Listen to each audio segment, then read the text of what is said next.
हमारा आज का विषय है मोह। मोह का अर्थ होता है एक ऐसा आकर्षण जिससे छूटा ना जा सके, ऐसा खिंचाव जिस पर हम काबू ना पा सकें। यही होता है ना मोह।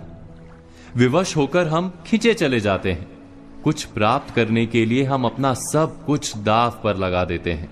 वो मोह का पात्र कोई व्यक्ति हो सकता है, सत्ता हो सकती है, संपत्ति हो सकती है, कोई वस्तु हो सकती है, या शराब और जुए जैसा कोई व्यसन हो सकता है। जिस प्रकार लोहा चुंबक से छूट नहीं सकता, वैसे ही हम अपने मोह से छूट नहीं पाते।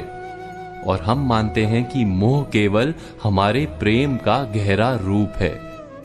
क्या ये सत्य नहीं? क्या हम मोह को प्रेम ही नहीं समझते? और फिर भी विचारकों ने, संतों ने मोह से छूटने का उपदेश दिया है। ऐसा क्यों है? मोह और प्रेम में भेद क्या है? हम विचार कर रहे थे मोह के विषय में। हमें तो सदा ही हमारे मन का मोह प्रेम लगता है, किंतु गहराई से विचार करेंगे तो हम तुरंत ही जान पाएंगे कि प्रेम और मोह के बीच एक बुनियादी भेद है।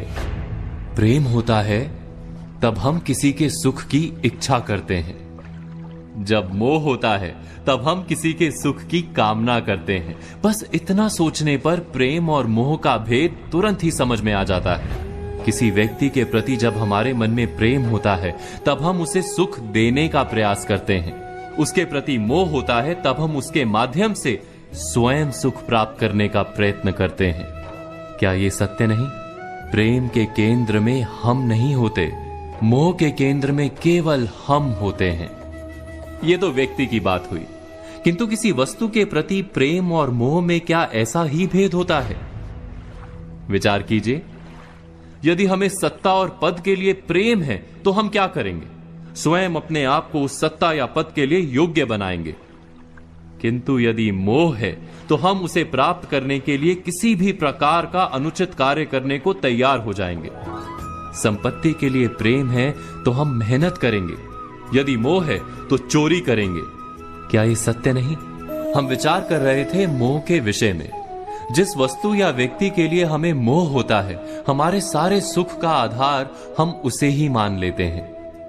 जब वो प्राप्त नहीं होता तो हमारे मन में विक्षिप्तता प्रवेश करती है, जुनून पैदा हो जाता है। रात दिन हम उस व्यक्ति या वस्तु को प्राप्त करने के बारे में सोचते हैं।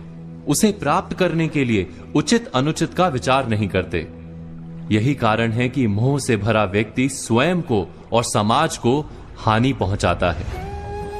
तो क्या इस मोह से बचना इतना कठिन है? नहीं, मोह से छूटने का सरल सा उपाय है। मोह को प्रेम में परिवर्तित कर दें। अर्थात बस इतना जान लें कि हमारा सुख और दुख किसी व्यक्ति या वस्तु के कारण नहीं हो सकता। सुख और दुख ये तो हमारे अंतर का व्यापार है, हमारी आत्मा का स्वभाव है। जैसे ही हम किसी को अपने सुख का आधार मानना बंद करते हैं, क्या तुरंत ही हमारा पागलपन नहीं छूट जाता? एक छोटी सी बात से विचार समझा जा सकता है। बचपन में खेल के लिए पागलपन था, बड़े होने पर खेल के प्रति प्रेम अवश्य है, किंतु अब पागलपन नहीं। अर्थात मोह बांधने का प्रयास करता है, इसीलिए सदा ही दुख का कारण होता है। प्रेम मुक्ति देता है, इसीलिए सदा ही सुख का आधार बनता है। इस पर विचार अवश्य कीजिएगा।